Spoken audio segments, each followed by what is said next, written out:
There are 10 high-level concepts to playing modern hockey today. That's according to Marty St. Louis, the new coach for the Montreal Canadiens. Coach Ryan D agrees with these modern philosophies. He thinks almost every team should be implementing them when it comes to their playbook. So I'm going to break you down all 10 of Marty St. Louis' high-level hockey concepts and explain them to you in quite short order. This article was covered in The Athletic. I'll leave the link down below so you can get more details on the article and read more into this topic if you're really engaged in it. Now, why am I qualified to talk about this topic? Because Coach Ryan D is a certified high-performance hockey coach. This is what we do on this channel. We break these things down, and we have the qualifications to do so. Number one is developing a hockey IQ. When you're talking about hockey IQ, there's a little known notion in the NHL that, hey, players' IQs are set. You can't really improve that. You want to go ahead and focus on their speed, their strength, their tactics, and the strategy. And Marty St. Louis and myself both disagree with that. When a player is about 13 years old, his skating stride is set. When a player is 15 to 16 years old, he's starting to get close to his peak level performance. By the time he's 25, 26, he's locked in. He's really strong. He's near his peak. And the returns you're going to get from trying to improve their overall speed, skill, and stride diminishes every year a player gets older from age 13 to 25. So Marty St. Louis and great coaches want to focus on improving hockey IQ. And you can definitely do that if you can teach a player to play smarter and use his brain and analyze the ice better. You're going to get more growth out of the player. And Marty believes this because he played all the way up to age 40, and you do not get to play up to age 40 like guys like Marty St. Louis, Teemu Selanne, or the great Jaromir Jagr unless you're always developing that brain. It's not just a hat rack after all. And speaking of developing your hockey IQ, this channel has a big brain play being sponsored by BetUS. You can make a big brain play too by using code HGS to get 125% bonus on your first deposit so you can go ahead and bet on hockey and build that bankroll. Remember, gambling, keep it recreational. Make sure you are age of majority in your state or province. This is open to all Canadian and American residents. Check the link down below or visit BetUS and use code HGS. All proceeds go to support this channel. And remember, to always keep it a game. Number two is practicing small. This means using small area games. Small area games are a very key way to develop players' skill making and hockey IQ related decisions and turn those into instinctual habits in small areas. In small areas in practice, when the coach is constructing drills, you have less time and space. If you can ensure players are practicing with less time and space, it can create confusion and it can create pressure, and it forces players to repeatedly be put in uncomfortable situations so they can make the best decision possible in a real life game. Small area games do a whole bunch of great stuff. They improve players' IQ and decision-making ability. They're super fun. These are overgrown adults that love to play. All adults love to play. Small area games and play makes your brain work harder without even making you think like you're working. It improves your skills, and it also gets your energy and conditioning through the roof, because when you're playing competitively, you're going to go all out way better than skating lines, circles, or bag skates. Here's a great example of playing in a small area game right now. It's a 3-on-3 game through one quarter of the ice. There's no offsides. You're just looking for the right play, and you can score on any goalie in this concept. So team red versus team white, you can score anywhere you want. And the purpose of being able to score on any goalie at any time is to improve that decision-making ability and not keep you hemmed into the normal hockey framework. The number three concept is playing without the puck. The concept is really simple. Most of your players in your team don't have the puck. So coach the 84 to 100% of players on your team that do not have the puck. You're going to get way more bang for your buck if you can improve those players' play over the player that has the puck. Players spend their whole career focusing on playing with the puck, stick handling, skills with the puck, how to shoot, how to score. Now you've got to slow it down and get players to focus on playing without the puck. Process the whole ice. Don't get focused on the puck. Don't be puck watching. One of the best players in the world, Connor McDavid, does a great job of playing without the puck. He leaves it there from Leon Draisaitl,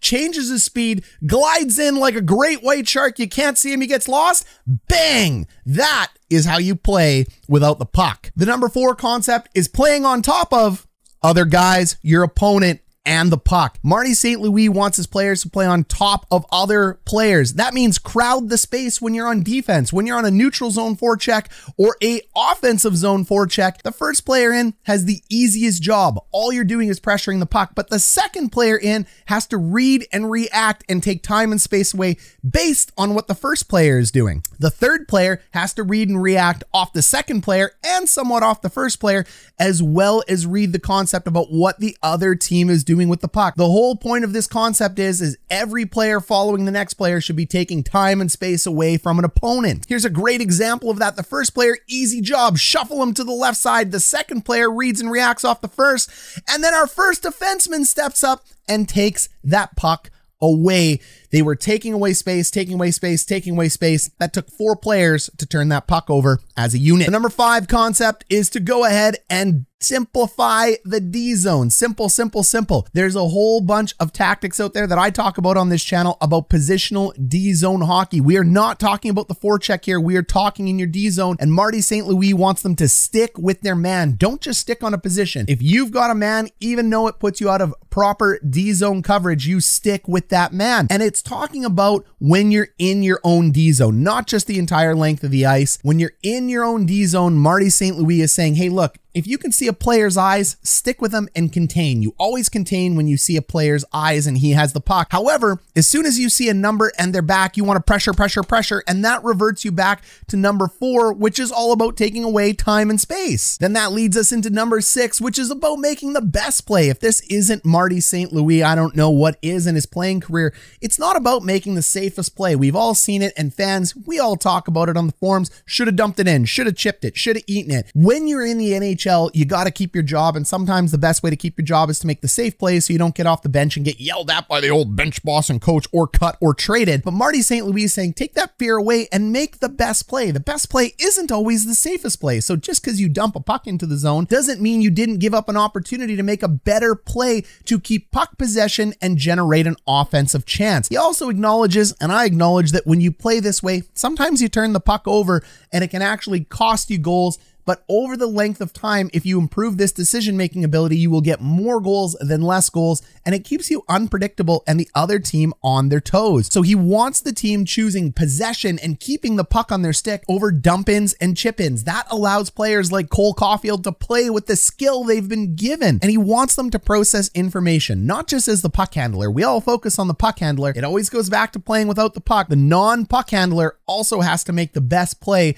in order to give the puck handler an outlet or an opportunity to keep possession. The number 7 concept is playing with the right speed. We all talk about playing with speed. Well, how about this? Acceleration and deceleration. Deceleration is getting more and more talked about in the NHL today, being able to decelerate as quick as you accelerate. But how about take it one step further, accelerate and decelerate as a unit of 5. Variable speeds make you very unpredictable. And if you are unpredictable, defensive zone tactics that teams are using today make them very ineffective. It's all about timing yourself to be in the right spot at the right time. And when you're talking about playing with speed, you hear me say this all the time on the channel. Line mates need to play at the same speed. Say it with me again. Line mates need to play at the same speed. You need to pick players that can play at the same speed. It doesn't mean they all skate as fast as each other. It means the way their brain works, the way they process the game, the way they play the game, they play at the same speed in perfect harmony, because it's all about speed as a unit, not just speed as a player. The number 8 concept is positionless hockey. There are no left and right wings. He loves them playing on their off wing. You'll hear a lot of dumb hockey players. Jacob Trouba comes to mind for this. I must play on my strong side. That's the only way this gorilla knows how to play hockey. Ha ha ha. That's Trouba in a nutshell, Rangers fans. We know, we had him on the Jets. Look, playing on your off wing, and St. Louis spent most of his career on the off wing, gives you advantages and tactics that other teams really aren't prepared for. You can go ahead and wrap a puck around the strong side up to the top of the point on your forehand as opposed to your backhand. It allows you different shoulder checking opportunities. How about better for one-timers? Positionless hockey is huge. And he's not just talking about wingers and defensemen. Organic centers moving to the wing and organic wingers moving to the center. Your position on St. Louis' team, and any NHL team for that matter, and any Bantam AAA team, should be hockey player. You're a goalie or you're a player. That's your position.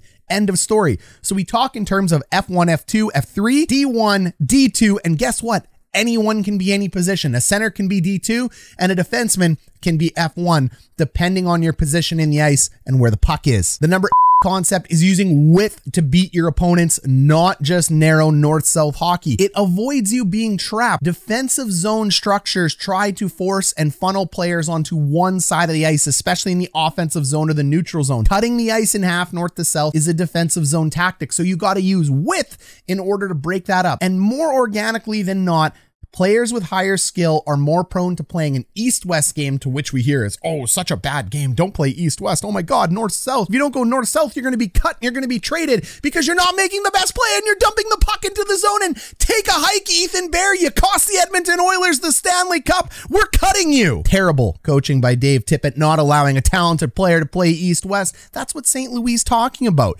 So if you didn't see that play or see what's happening, there's a great example of what players do that can actually cost teams as opposed to help teams. So what are the Montreal Canadiens doing? How about adding Josh Anderson to the line with Cole Caulfield and Nick Suzuki, two talented players that like to play east-west? Let's go ahead and add a north-south checker into that, because that north-south checker will push the puck north to south. The east-west guys will go ahead and stretch the ice, and then we will ensure that defensive zone tactics of the opposing team cannot hem us in to one little zone. Oh, and finally, let's talk about making the best play, not just making the safe play. And when you combine players using width, it's all starting to come together, isn't it? So finally, the last concept is it's a long game. You don't teach it all at once. Most normal NHL teams, St. Louis knows this better than anybody. Here's my 30-page Bible. Read this, memorize it. We're going to institute it all tomorrow. He says, no way, no chance. Start at a chapter at a time. Perfect that chapter. Learn it, read it, practice it, ingrain it, then move on to 2. You're not going to do all 10 of these concepts at once when you're building from scratch. This doesn't really sound like a coach that's here for the short term, does it? This really sounds like a very long-term play. So I think Ken Hughes and Jeff Gordon have something going on up here with Marty St. Louis. And Marty St. Louis wants to teach his team the philosophy, not just the tactics. If you can get this philosophy, you can be an incredible player. That's how he made one of the greatest careers of all time as a player.